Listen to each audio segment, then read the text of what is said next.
got one of those. So OS 360, I wonder where OS 161 got its name from, was released in 1967. It's a product of IBM, and it was released for the System 360 series of machines, which I believe, if I remember correctly, this university actually used to own. And when they released this operating system, it was primarily a batch processor. And there were 3 versions that they released to the public. There was a PCP, not to be confused with the drug, which was for people who didn't have a lot of money. They didn't purchase a system with a lot of memory, and it didn't really offer any kind of multi-programming or concurrency. It was just a batch processor. And then there was MFT, which was meant to be for a fixed number of tasks. It would offer multi-programming, and then MVT for multi-programming with a variable number of tasks. Now, do not confuse multi-programming with time-shared concurrency.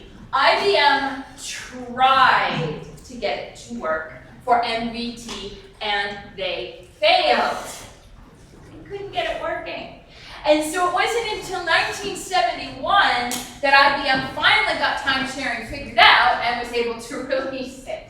Now you might have been thinking, oh, so that means that OS 360 became super popular in 1971 as a result of having time sharing. Well, it did experience a brief spurt of popularity, but it had nothing to do with concurrency whatsoever because everybody else was already doing it. So that wasn't new at that point. It was actually because of the editor and debugger that came with the version released in 1971, not the actual concurrency itself. Now this OS actually stuck around for quite a long time, and later versions of it we start to see into this thing called vSAM, which is Virtual Storage Access Method, which is the basis of IBM's databases DB2 program. So this OS tried to do something, didn't succeed for a while. Surprisingly though, it was massively very, very popular operating system used by many, many people. It's offered by IBM. IBM's a big company, right? Okay, so some brief announcements. Don't forget, as always, you pretty much have a quiz every Friday. There is one this Friday. A1 was due yesterday. If you haven't submitted it, please consider submitting it today to minimize the number of slip days you end up using.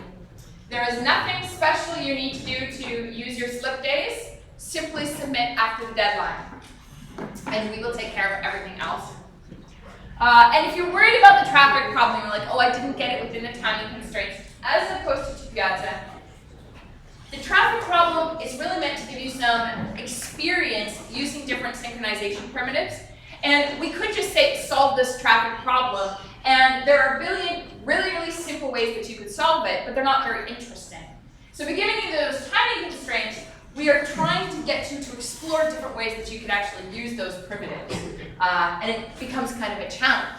And the experience you gain from that is going to help you on the next assignment, where you actually have to use synchronization primitives with a real-world task, which is also a nightmare to debug compared to traffic. But don't worry if you did not get it working, because you'll never see it again after A1. That's it. It's gone. There's no traffic light in an operating system. That's just dumb. Relax, okay? All right. Other things I wanted to mention. So, it's October 1st, I think. And being that it's October now, you should be aware that you have a midterm coming up. And I know this is not words you want to actually hear, but midterm is, I think, on October 30th. You might be wondering, well, how the hell do I study for this terrifying midterm that I've heard about?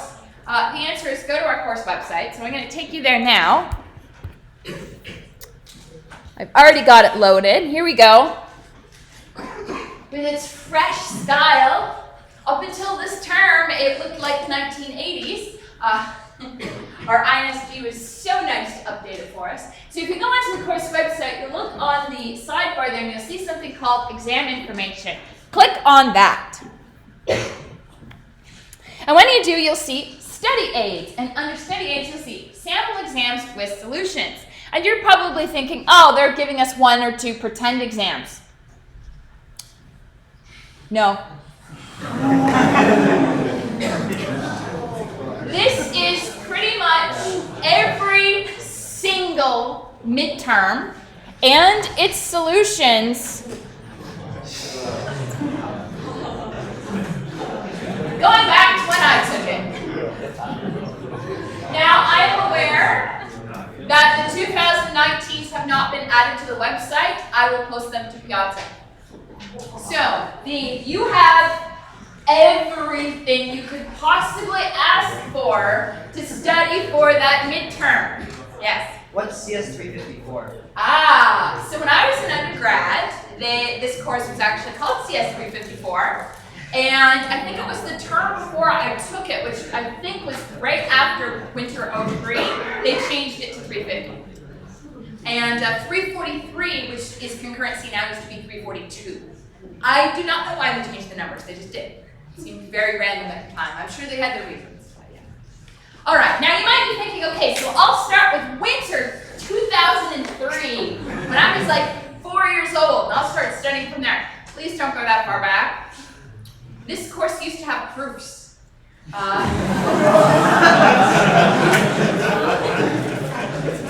I'm pretty sure you don't want to engage in that. I'm not going to ask you to prove anything. Also, the operating system that we used back then, it was not called OS161, it's called Nachos. So if you see the word Nachos, run away in the opposite direction. That's the OS I used when I took this course, which also led to some very interesting moments in, 2 in the morning when we're working on the OS assignment in my group. If you really want to know, when we finished the assignment, we made ourselves paper sombreros. We went to the vending machine. We bought a bunch of Doritos nachos. We filled our paper sombreros with Doritos nachos, and we ran around to the labs going, nachos, nachos. Yep. Crazy things happen in the middle of the night. Yeah. When was the last significant change to this course? So, the exams that I would look at if I were you are everything from 2016 and up. With special notes that 2016, F19 is one of the easiest midterms we've ever had. I believe its average was well over 80. Last term's midterm was also over 80. That is not normal, okay? The typical average before we do any adjustments is usually sitting around 55.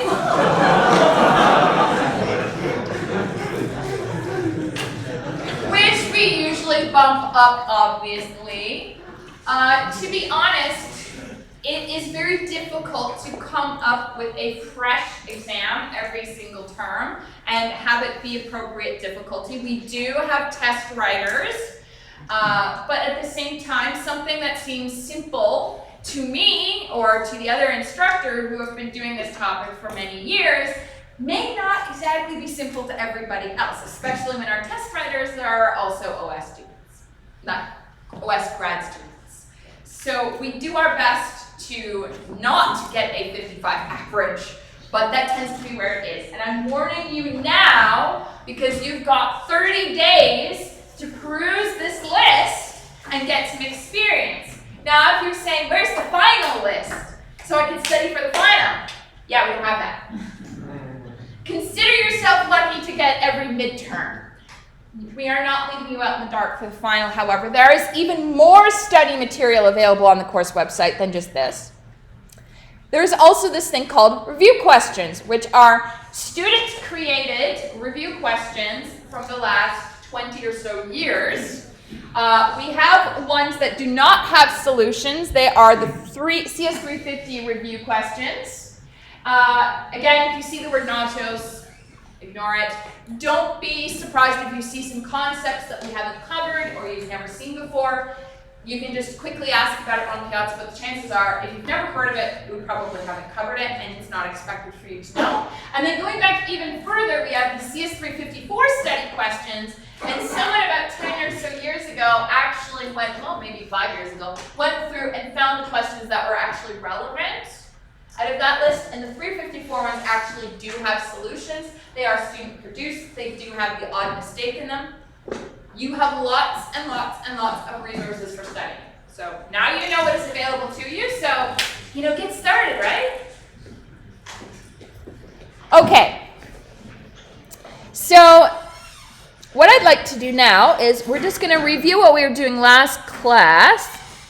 And what we were doing last class was we ended the class talking about this concept of deadlock, which is where you have one or more threads who, due to the use of the synchronization primitives, they can no longer make any progress ever again. They are blocked forever. They will never make progress ever again. And typically that happens when you have multiple resources and one thread acquires them in increasing order and the other thread is going to acquire them in some other order. And this is something that the operating system can't really detect and stop from happening. So it's really up to you to write your code in such a way that deadlock doesn't get introduced. And you may have actually experienced deadlock in the traffic simulation problem. If your cars were going through the intersection and you're like, but I broadcasted and I'm deadlocked and I don't understand why. That's because you broadcasted a CV that didn't have anybody waiting on it. You gotta make sure you broadcast things that actually, have cars waiting. So there's two methods that we can use in our code to actually reduce the chances of deadlock. One was no hold and wait, which is the rule that we are not permitted to own any resource while we are trying to acquire another one. So it's, while I am waiting to get a resource, I can't own anything. And it's not just I can't be asleep while I own something. It also means I can't spin and own something. You cannot be waiting, whether asleep or spinning, and own anything. So no hold and wait. We have a special function called try acquire, which we are going to use to try to acquire the lock. And if we can't get the lock, then instead of blocking, we just return false. And then what the code will have to do is actually repeatedly try to get all the locks in one go, or otherwise release what we have and try again. Then we have, of course, an easier way of doing this called resource ordering, which is where we assign a number to each and every single resource, and then we simply put it on the programmer to ensure that they always acquire the resources in increasing order. Now, remember that if you have a function that takes two locks, it's not, just parameter A, parameter B. Well, what if parameter A is lock 5 and parameter B is lock 2? We mean you must acquire the resources in increasing order of their actual resource number. And it must always be strictly increasing. And the downside of this particular technique, aside from being easy, there's not a downside. The downside is if the developers do not leave behind explicit documentation about the order in which resources must be acquired, then you have the potential for people from other companies or other schools from doing it in a different order, in which case deadlock comes right back and now you have a problem. So it's on the programmers to make sure they do this correctly. And well, that's the truth for most synchronization. So it should be the last problem in your little handout packet if you still have it, and if you don't have it, under the Piazza handouts, this is Q transfer. So why don't you take the next 6 or so minutes and try to solve this problem. What we want you to do is we have n queues, and we have a transfer function that is going to take an item from one queue and push it onto another queue. And we want to make it so that this can happen at the same time. So we can have multiple transfers happening without having a race condition and without having deadlock. So think of some ways that you can do this, and then we'll look at some possible solutions.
And if I have one lock for all of the operations, then I can only do one thing thing on any of these queues at any time. So I can only do one transfer at a time. So yes, it technically works, but is it a good solution? No, it's a terrible solution. Give that solution on a midterm and don't be surprised if you only get like one mark. Yeah. So, but doesn't it depend on what kind of operations you do a lot more? Because like for transfer, if you're only doing transfer calls, then only having one lock would mean that you don't like, have to reacquire a second lock, and so it's faster to just have only one lock. You know what I mean? But what if I wanted to do 50 transfers at the same time? Then I couldn't do that. Okay. All right. How many of you have one lock for every queue? Good number of people. That is the right idea. Now, if you have one lock for every queue, then in order to implement the transfer function, you're going to actually have to require 2 locks. And there's 2 ways, of course, that we could do this. Well, there's more than 2 ways. We'll only talk about 2 of those ways. One of the ways that you could do it is you could use the no hold and wait strategy, where you acquire the first queue's lock, and then you try to acquire the second queue's lock. And once you can get both locks, you perform the transfer, you release the locks, and we're done. Pretty easy. The downside of using no hold and wait is that while we cannot get both locks at the same time, we are going to be doing a busy wait. We are going to spin and keep trying to re-get those 2 locks at the same time. The alternate solution, of course, is the really easy resource ordering. Now, the thing I want to point out for resource ordering is if you look at the transfer function, it takes 2 queues. And it's very easy to believe that this is the lower numbered resource and this is the higher numbered resource. But you can't make that assumption. I might call transfer on Q5 and Q2 because I want to go from 5 to Q2. And that is different from going from Q2 to Q5. So when I use resource ordering, it's very, very important that I actually check the resource number and then acquire them in that order. So assuming we made the queue lock a part of the queue structure, we would say, if QA's number is less than QB's number, then we're going to acquire QA's lock and then QB's lock. Otherwise, we acquire them in the other order. And make sure you pay attention to this. It's a common mistake I see when we ask this on midterm.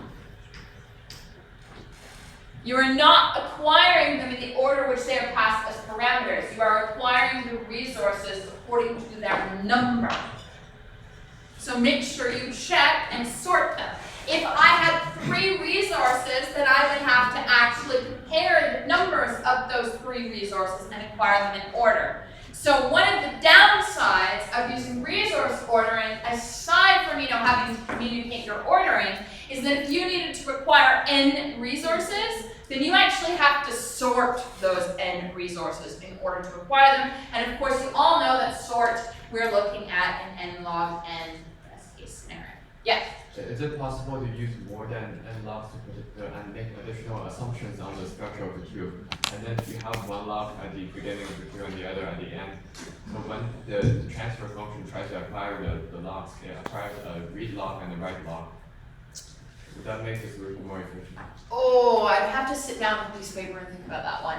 My guess is you're going to run into trouble whenever the queue is empty or has a single element. What if you have a single port connect them? Again, I'd have to sit down with a piece of paper and work that one out. We can talk later, okay? Yeah.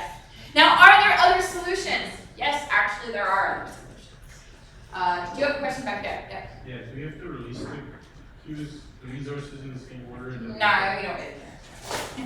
It's fine. Generally speaking, I like to release the locks, however, in the opposite order that they were acquired. So if I do A, B, then I would usually release B, A. because I always consider it kind of like a scope thing. And if you actually look at my pseudocode, whenever I acquire a lock, I use it almost as hey, I'm going to indent now, because I'm trying to visually make it obvious this code is protected by this chain. So I would usually do it in that order, but it doesn't really matter for this. All right. Any questions about this problem? Yes. On an exam, would you, what solution would you be looking for? Like So- pseudocode or? Yeah, so on an exam, I personally do not like to have you write code on exams because it's terrible to grade.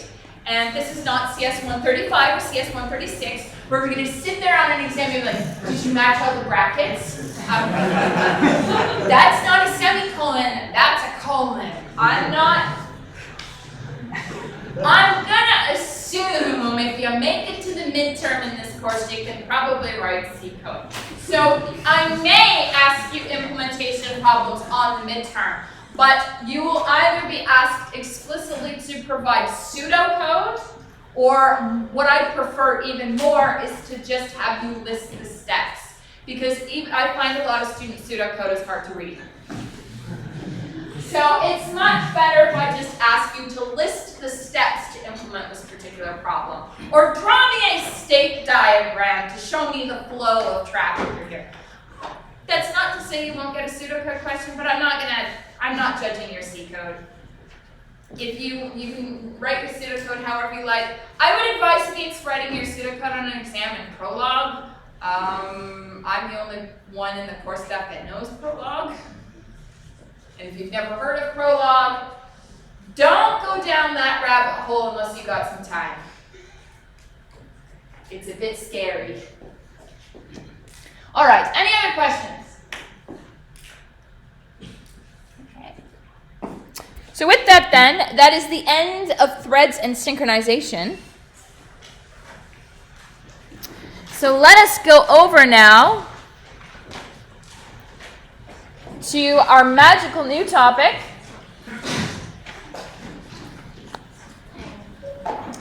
which is processes.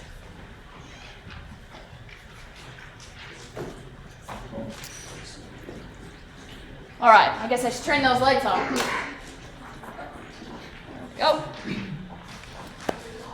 All right, so if you have been reading the textbook, the 3 Easy Pieces, which is free and linked off the course website, you will note that that textbook says that a process is a running program. No. I mean, yes, it's true, but also it's a very incomplete description of what a process is. Now you might be wondering, why are we switching from threads to processes? Well, why do we have to go from threads to processes? Who do you think owns the threads? A program owns the thread, and a program process. It's usually what we're thinking. But that's not just what a process is. A process is the whole execution environment created by the operating system for the program to run in. And if we were to actually look at a diagram of a process, you would see, and I'll open the structure up for OS 161 here in a minute, that a process, its structure has a pointer to an address space. That is the address space for that program. And it will contain your code and your heap and your globals and your stacks. We also have, as part of this execution environment that is a process, an array of threads. So every time you call thread fork, we are attaching a new thread to this process. That's what we're doing. We're adding it to this program. And in addition to things like the threads, we also have a bunch of other information that the operating system keeps around for the process, like a file descriptor table, which we'll be talking a lot more about near the end of the course. But very briefly, each process likes to keep track of all of the files that it has open and the current position that program is at in each of those files. That information is a part of the process, which is why to say the process is the program that is executing right now is a very incomplete description of what a process is. The process is the whole execution environment that is actually created for the program to run. Yeah. If my shell allows me to pipeline commands together and like send the output of one as the input of another, Yeah. will that be run as a single process? No. Or will those, okay, those be individual No, that processes? is data being piped from the output of one into the input of the next. Okay. Yeah. All right. Now, some interesting things about processes. They are created and managed by your operating system, and they are also isolated from each other. What that means, when you launch a new program, what's going to happen, you double click on that red alert 2 icon. And to you, the program opens and you're like, yeah, I can go play as France and I can go destroy some Soviets or whatever country you like to play as in red alert 2. And what's actually happening in the background is when you double click on that red alert 2 icon, the operating system says, okay, we need to create a new process structure. And then it's going to create the structure, and then it says, hey, we need an address space for this program. So it will look at the binary file, and the binary file will tell us everything we need to know about the address space. And the operating system will then say, okay, I'll go to RAM, I'll grab some memory. This will be the memory for my address space. And then the operating system will populate the address space with the information contained in the binary file. We will create an initial thread. A process with no threads can't execute anything, because it's not processes that execute things, threads execute things. If you have no threads, you can't execute anything. So we create the initial thread, we set up the other various things that we have for the process, and now the final thing the operating system is going to do is it's going to take that thread and the entry point address, i.e. the address of main, and it's going to set that thread's program counter to that, and then it puts the thread into the ready queue, and when that thread gets scheduled to go, your program starts running.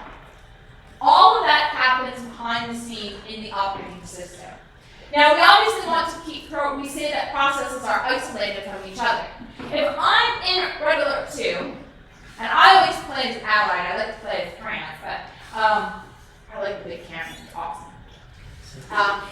When you are playing Red Alert 2, there are aircraft. And the Soviets have this big helium thing called a Kirov that drops bombs on your base. So you have to build anti-aircraft tanks. They're called IFVs. So I would go into Red Alert 2 and I built 3 IFVs. That should not open my bank account and take the funds from my actual bank account to pay for some fake stuff in a video game. The processes actually need to be isolated from each other. You don't really want them even knowing that the other process exists. Each process should believe it is the king of the world.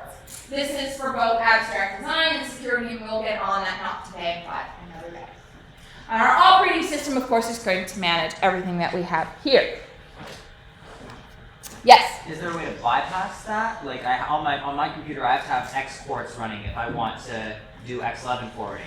Do those two separate processes like break the rules, or? No. So what happens is processes themselves are isolated from each other. The operating system provides to us what's known as inter-process communication libraries, which are ways that are managed by the operating system to let two processes actually communicate with each other. Obviously, processes talk to each other, but it has to be managed for security reasons, and we'll get to that. Okay. Yes? Isn't that like inherently slower than letting them communicate directly? Absolutely, it's slower. Welcome to operating systems. We never said it was efficient. All right. So what I would like to do is actually show you some process management tools that exist on a Unix-based system. So I'm actually going to go over here to my shell. And let's make this nice and big. Yes, my computer's name is Churro. If you don't know what a churro is, it is a delicious, delicious treat. It's a donut, essentially. All right, so let's suppose we, you know what, I don't want to do this on my machine. I'm going to SSH into the student environment. It's more fun. Let's hope it actually logs in. Let's go over to bash. Okay. I logged into a school server and I want to run my test program here. And I noticed, why is the server so slow today? Now I know this may not be as big of an issue as for you guys as it was when I was an undergrad. But I'd be like, man, my program's running slow. So I'll let you know what is happening on this machine right now. And the operating system actually provides to the users different tools to look at the state of the system with respect to things like what processes are running. And you can figure out what processes are running on a machine by this magical command called top. So if we type top, here we go. So what I see in my output here, and I think it's partially scroll, no, I guess not, is it is going to tell me how many tasks there are, which is how many threads, and this one, I don't see where it's telling me where the processes are, but it usually will tell you how many processes are running, how many threads exist between those processes, how many threads are running, how many are asleep, how many are stuck. But what's actually interesting is if you look at this table that's actually being updated in real time here, we'll see that each process, each program is listed by user and a PID. Your operating system doesn't keep track of programs by strings. Because I could have 20 Chrome tabs open, and each and every single Chrome tab is its very own process. So if I want to see all the processes that are open on my local machine, and I'll switch to it here. Let's open it up. I don't know what I've got going over here. Ooh, Java code. So there's top on a Mac. So on my machine here, you can see, again, it's identifying each of the processes by a PID. Inside the operating system, each process is not identified by some string because there's no guarantee those strings are unique. Also, strings are slow, right?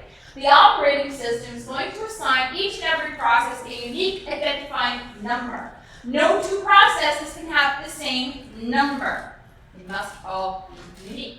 And so through this program top, I can see the PIDs, I see the commands, I see the percentage of my CPU they are using, and then I can also see how long they've been running for, how many threads, what they are doing. So that's on the Mac. And on the school server, which is running Linux, of course, I also get to see the users. So I see right now that, oh yes, the TAs from CS350 are running some code right now. Probably I don't want to be on this server. And I can see how long it's running for. And what you can do when you log in is you see the CPU percentage. Wait a minute, that TA is using too much time. I want this machine. So you send an email and tell them to get off. All right. Now what we can do, and I'm not going to do this on the school machine because I'll get in trouble. And I know because I've done it before. Let's do it on my local machine. Now you might be like, well, why do we care about this top thing other than knowing, what processes we're running, how much time they're taking? Well, what if you wrote a program and it's an infinite loop? You've got to kill that program. Now, it's not, if you're using Linux or some non-Windows environment, you don't open a task manager, click on the thing, and say end process, although even in Windows that doesn't always work.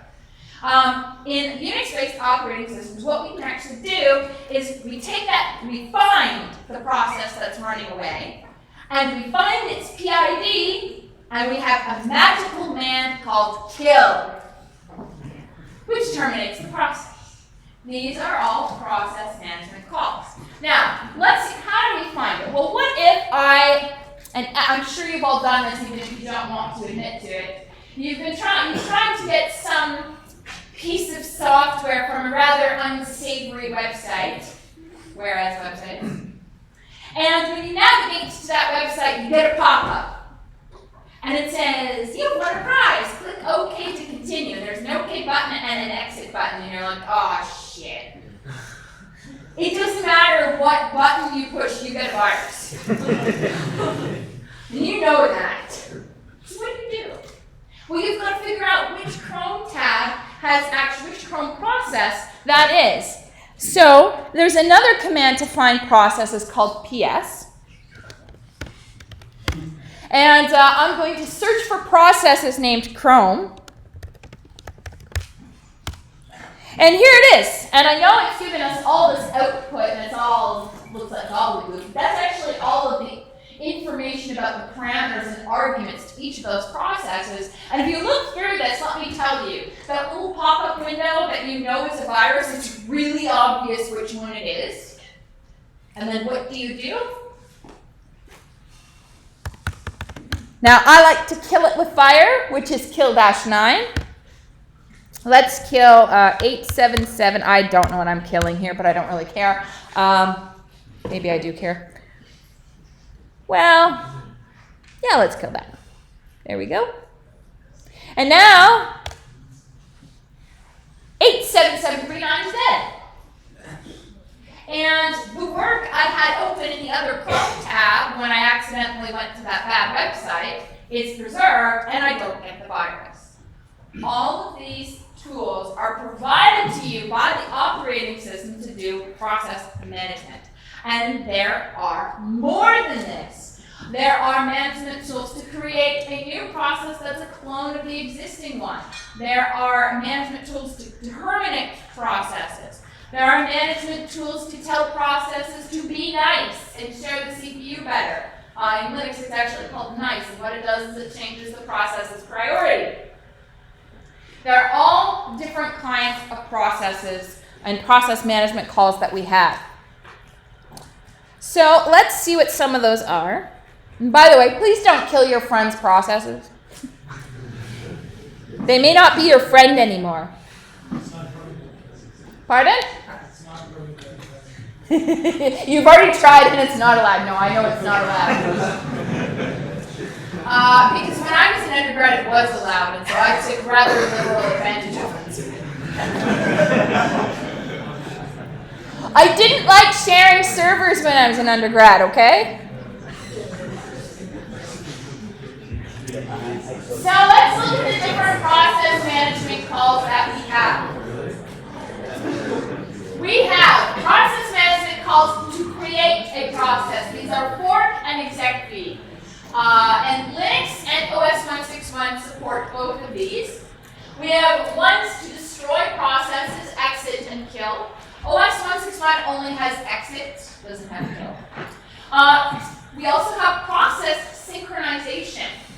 Now, processes have their own address spaces. They are isolated from each other, so it's not like we have a lock in one process that the other process is accessing. This is synchronization happening within the operating system, and it's things like, hey, I have created 10 map processes for map reduce, and the reduce process needs to wait for the 10 map processes to complete before the reduce process is allowed to continue. There is synchronization between processes, and Linux and Unix-based operating systems have a whole pile of functions for that. OS 161 has just one, it's called waitpid. And then we have a whole bunch of management calls for the actual processes themselves and managing their attributes. These are things like getting the PID of a process and getting the user ID of a particular process, i.e. which user started this process. Getting things like the usage, the memory, changing the scheduling. Yes? I'm seeing on the school servers, there are like PID 1 and PID like 10, 11 that are run by root. If I like kill those, is it just, like, are there processes that if I kill them, everything will break? Because they're like managing like OS stuff? So those, they may break things, but you will not have permission to actually change those. So in a multi-user system, in a proper operating system, things like kill, you can usually only kill the process if you are the creator of the process or you have the correct administrator rights to kill that process. And believe me, you don't have those rights. Otherwise, there are 1,000 students here who would be having a hell of a lot of fun. Yeah. So out of all of these attribute management system calls that we have for processes, OS 161 only has getPID. Now we say OS 161 has these 5 lovely process management calls. Well, we actually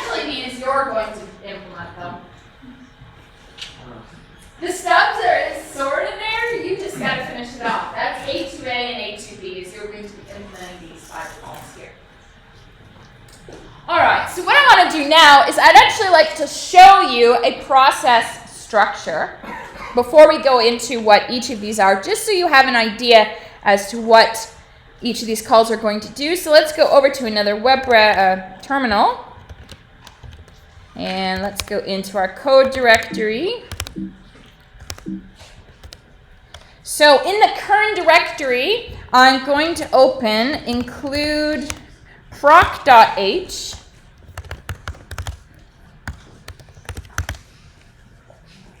And if I scroll down far enough, I will actually find on line 55, this is the process structure for OS 161. And yes, I know because I have the text so big, it's all ugly here, but we can deal with that. So there we go. You can see that our process structure has a name. We have a spin lock that we use for some synchronization. There's the thread array, the pointer to the address space. There's the file system bits. And then we have, you can see here I have a few things called PID, exit code, parent. All of that doesn't exist. That's what I added to solve assignment 2A and A2B. Everything above is what you have by default, but the default implementation in OS 161, everybody takes a picture of it now.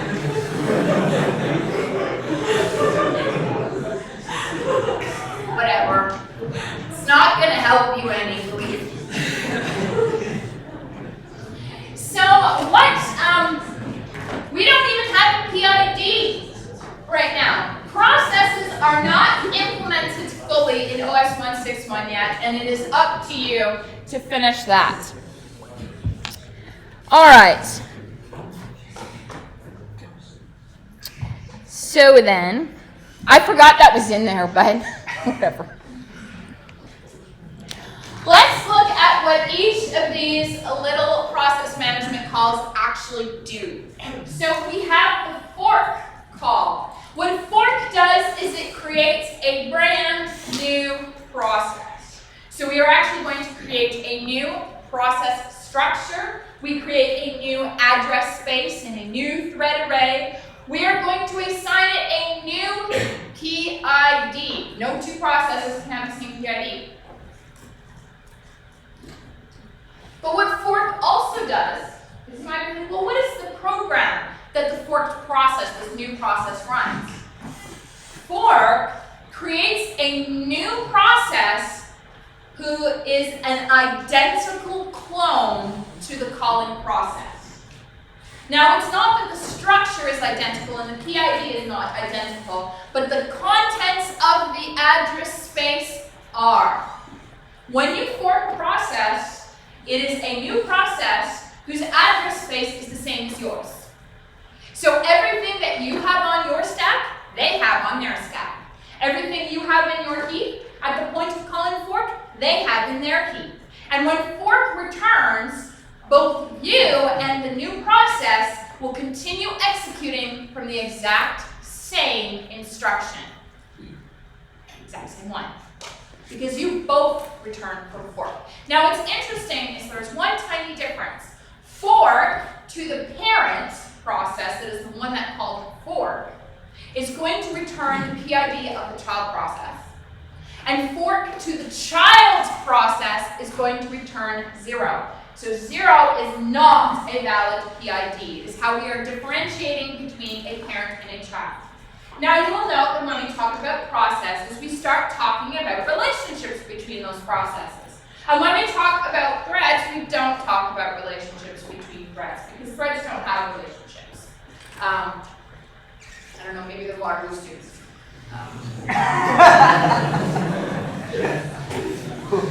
Now you know it. Either way, what do we have? Well, processes do have relationships. If you fork a new process, you have a child. You are their parent, they are your child. And if your child forks a new process, you now have a grandchild. Now, most of the time, processes aren't going to care about their grandchildren. They don't care about their siblings or their cousins, their aunts and their uncles and things like that. But we do care about parent and child relationships, and this will come into play later. Do you have a question? All right. Okay, so we have exit. So we've got fork to create our new process and exit to terminate the calling process. That's what it does. Now, when exit terminates the process doesn't necessarily disappear. Yes, it stops executing code. Yes, its address space gets deleted.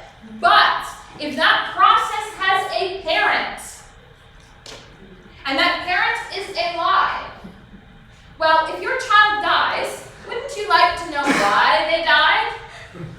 Yes, this is the morbid part of the course, okay? So when you call exit, processes can actually leave behind a message which can be retrieved by their parent to figure out why that process terminated and get any, dying wishes left behind by that child process. Yes? You have and then the child process, and you still kill the parent, does the child die along the way? Okay, so the question for those of you who couldn't hear it was if you have a parent and a child process, and the parent calls exit, what happens to the child? I don't know, but let's see. In real life, I have to predict, okay? If I die, what happens to my children? They obviously go on living. The same is true of processes in an operating system. If a parent dies, the children become orphans. And that is exactly what happens. Likewise, if the child dies, the parent would be very sad, but the parent goes on living. Yes? So I assume fork is called at the OS level. So we can call it as users, but the implementation of fork is buried in the operating system, as we will see next class. So then what does it mean when it says fork is called by the parent, but returns both the parent and child? Because the new process is going to be an identical clone of the parent, their program counters are in the same position, which means that both of them technically return from the user level implementation of fork, as we will see next class. Yeah? If they're absolutely identical, why would I call it? If my program's running, why do I want two of it running? The same thing. What if I want to do MapReduce? But instead of doing a threaded MapReduce, what if I want to do a process MapReduce? There's very good reasons why we would do that. For example, if I do a process-based MapReduce, I can take each process and I can send it to a different machine. Amazon AWS. All right. It's just a real thing, kind of moving on. A parent can't go to child, right? Pardon? A parent can't go to child.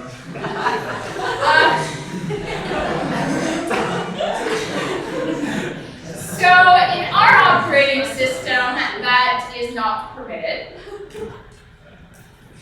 But in others, that is. Yes. But we are not permitting whatever that's called. There's a name for that. Okay. All right. Any other questions then? Don't worry. This parent-child relationship, we're going to get to that in a minute. And that minute is now because the next process management call we have is called waitpid. So we have fork to create a new process, exit to terminate a process, and leave behind a message for our parent, and we have waitpid to offer synchronization between processes. Now in OS 161, we can only do synchronization between a parent and a child. What waitpid does is we call waitpid to cause the caller to wait for the PID you give it to terminate. And waitpid is restricted, and a parent can only call it on one of its children. So parents can only wait for their children to die. You cannot wait for your grandchildren, you cannot wait for your cousins, you only care about your children. Children cannot wait on their parents. If the parents die, it's because they were old. All right. So waitpid is the final one. Now what do we mean by wait for your parent, or wait for your child to die? What we mean is that you're going to block until the child process terminates. When the child process terminates, they have to, in this part of exit, wake you back up. And then waitpid is going to get for you the exit code and exit status of the child process that terminated, and now the parents can know why the child died and any information that was left behind by that child. So exit and waitpid work together. Now, at this point in the course, you no longer have to worry about processes with multiple threads. We are only going to work with a process with one thread. Just one. How does waitpid work on other operating systems where you can't have multiple threads per process? Depends on the operating system. Depends on the function. Sometimes they say you have to wait for every thread. We're not going to worry about that. Each process in our world now only has one thread, and it will become clear to you next class why we do that. So there's 3 of our system calls, and here's an example of using them. And you might notice I didn't talk about getpid, because what the hell am I supposed to say about it? Congratulations, getpid returns that field of the structure. Done. All right, so here's an example program that we have. We have a program and we call fork. And then based on the return value of fork, and remember that fork is going to return a different value to the parent and to the child. Based on that return value, this code is going to execute different for the parent and the child process. So the child process, fork returns 0 to, and so it is going to get its PID, do some stuff, and then terminate. The parent, on the other hand, when it calls fork, it is going to jump down to the else statement. It can get its child, well, it already had its child PID because that's the return value from fork for the parent. It gets its own PID, does some work, and then the parent is going to wait for the child to terminate. Now, what if the child has already terminated? Then you don't block. You get the exit status and the exit code immediately, and you go about your business. You only block if your child is still alive. And then this W if exited, that is going to be true if the child process died because they called exit. And then we can get the status message left behind as the parameter to exit by using this W exit status. Up there. Does the operating system reuse PID? The operating system does reuse PIDs, but there are the circumstances under which you can reuse a PID are special. So in OS 161, you can reuse a PID under the following circumstances. You have no living parent. So if, oh, sorry, is that the case?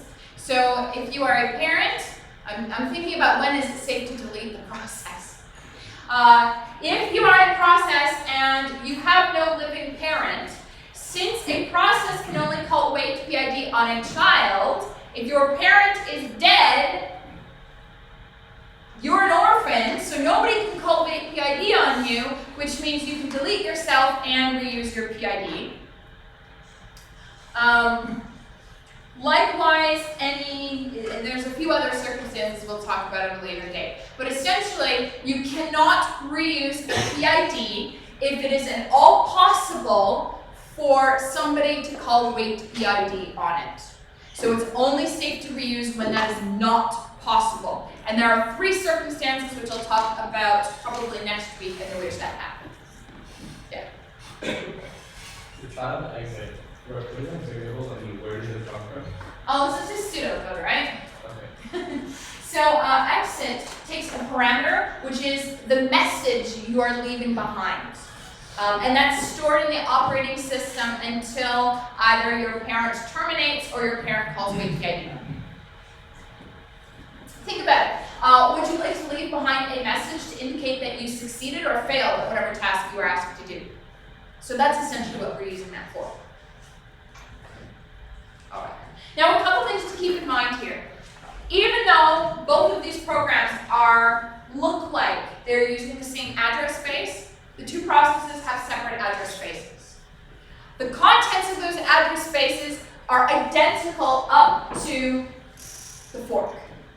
But they diverge after that, and anything that the parent process does to its address space, the child will not be aware of, and likewise, anything the child does to its address space, the parent will not be aware of. They are isolated from each other. Do you have a question? Yeah, so I was wondering how can you identify who you're actually not actually anything? Or is that the code only when it's in that child space or is the person else? So how do you determine if you're exiting? Yeah, like who's exiting by just that. So that little piece of code, that see how we have RC equals 0? Yeah. Fork returns 0 if it is the child process. Yeah. So because we are doing the if statement on RC equals 0, I know that is the child on exit. Now in our operating system, we only support processes that call exit. There are obviously in the real operating system many other ways that processes will terminate. I killed one on this machine. I killed it with fire, which is -9. There is also, of course, if you have a segmentation call, that terminates the process. And technically speaking, you'll be adding that feature in assignment 3. But for now, we're just going to have processes that call exit. None of the code that we will be testing your assignments with is malicious. None of it. This is not CS135 where we test every boundary case. We just do a basic check. Nah, it sort of works all right. All right. Now, the last of the 5 system calls.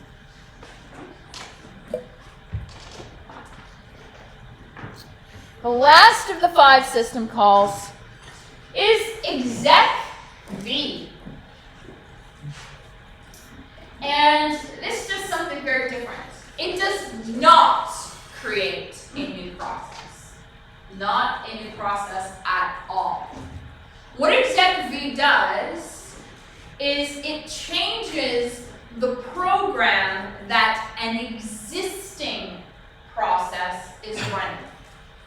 So this is, you are a process, you are happily executing Minecraft, and we call execv, and now this process is going to execute red alert 2.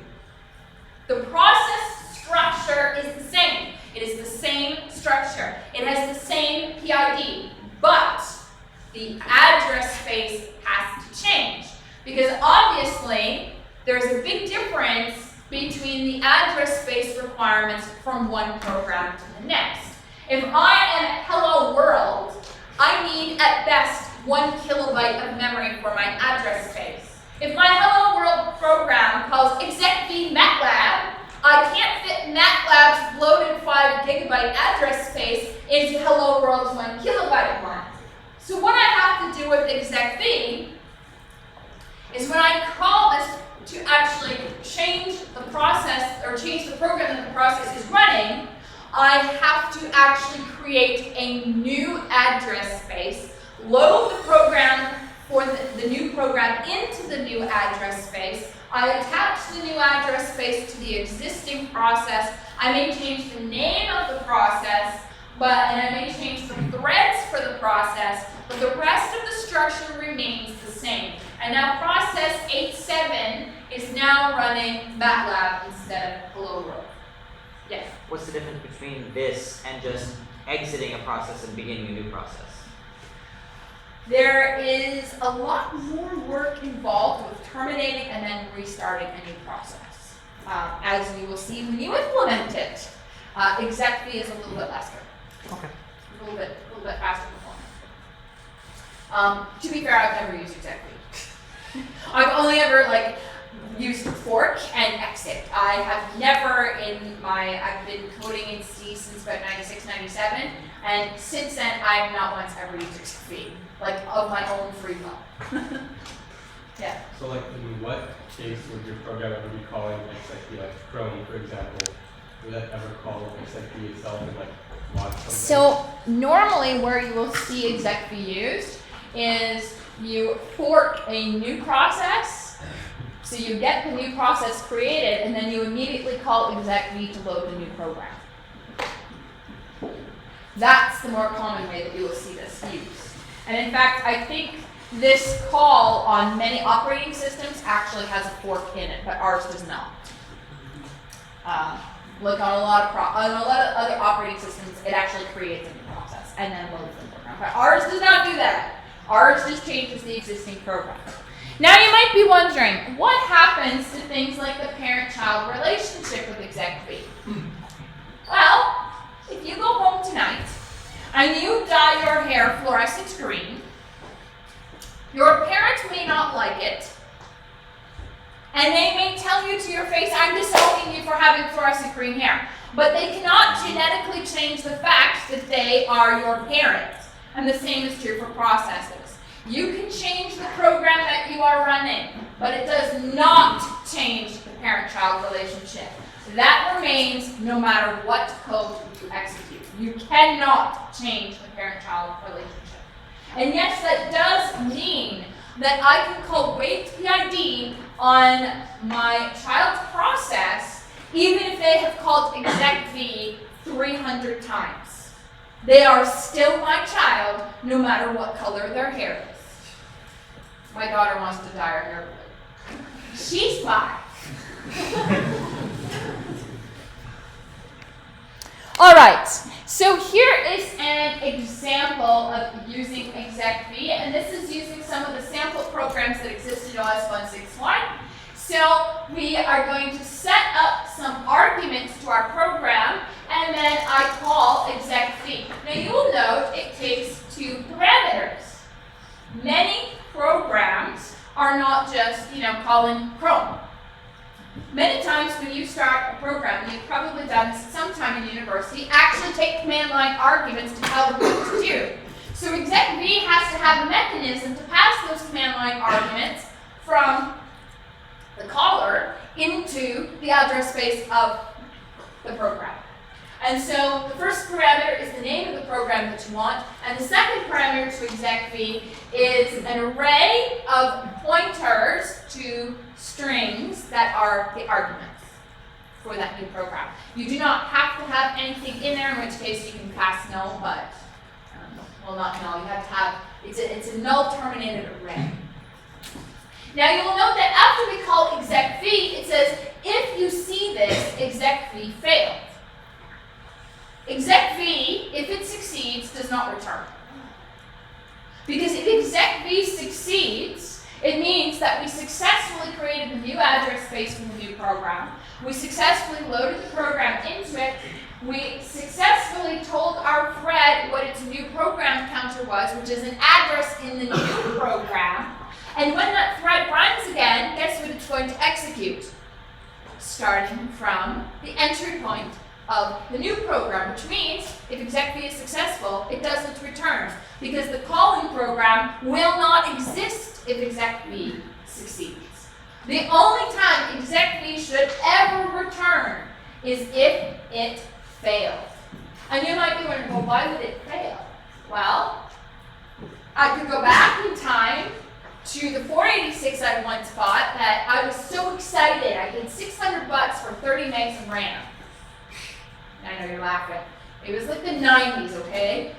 I was excited, I brought it home. Okay, so if I've got 30 megs of RAM and I try to open MATLAB, obviously that's not going to work because I don't have enough space. So it's very common when you're calling execv on a memory limited system, it's entirely plausible that there is no memory left to create a new address space, and so execv cannot succeed. Or perhaps you are not so good at spelling and you add an E to the end of every word, which is the weird thing that I tend to do. And so the program that you called, instead of saying testbin arg test, you called testbin arg test E. That program doesn't exist because you spelled it wrong. And so, of course, that is going to cause execv to fail. When you implement execv, you obviously need to test for these error cases and to return appropriate error codes. Although, again, I will state that we have no nefarious tests. We don't even test to see if you do any error checking, because none of our tests cause errors. Setting a old address space is the only address space available, and this is not for the new program. Does this check whether we use this address space? Not in OS 161. I don't know if any OS did. The problem as you tell you, the only time where you can delete the old address space is if execv is going to succeed. So at the point where you're trying to create a new address space, if you can be certain that it's going to succeed, then it might be okay to cannibalize the old one. But I don't know of any OS that does that. Yeah. Is there any specific meaning to an example where the arg0 is tested in arg test?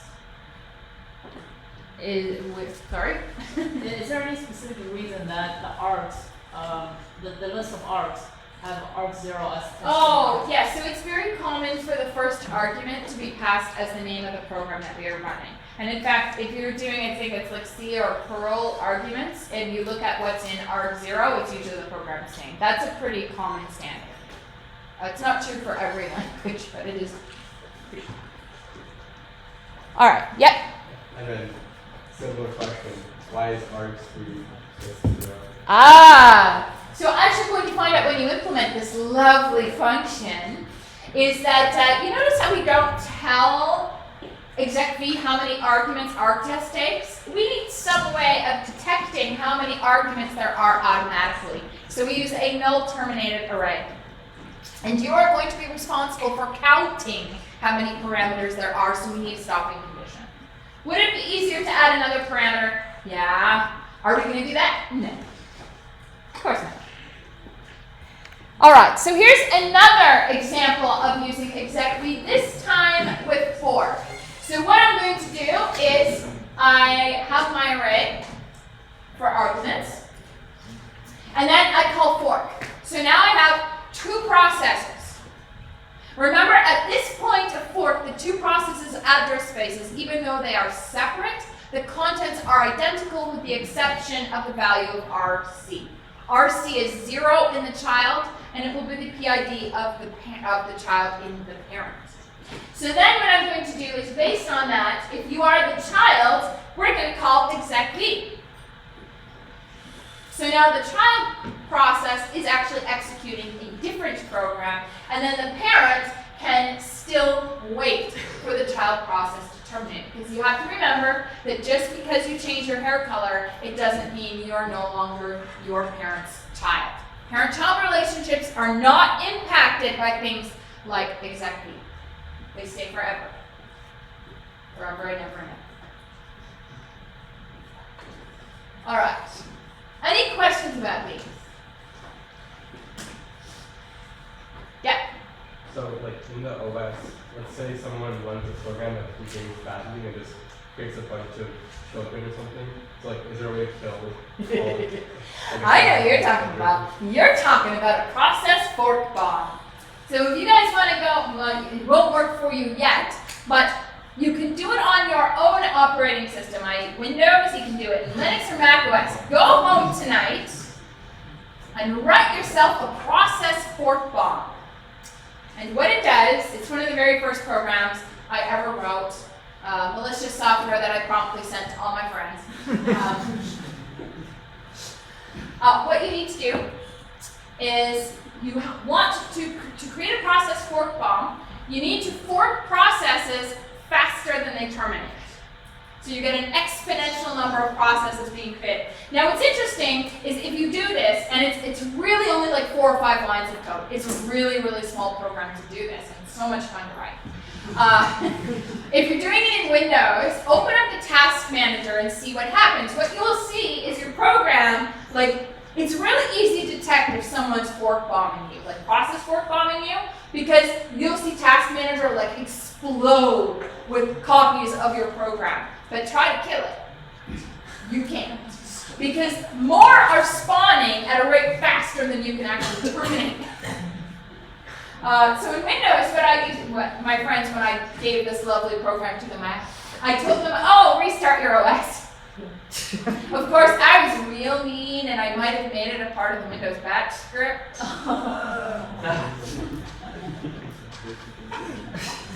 You can have, it is a kind of denial of service attack, right?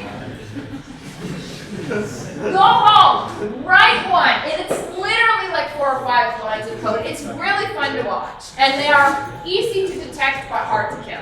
Yeah. Is there some protection against that in the student server, like in the student environment?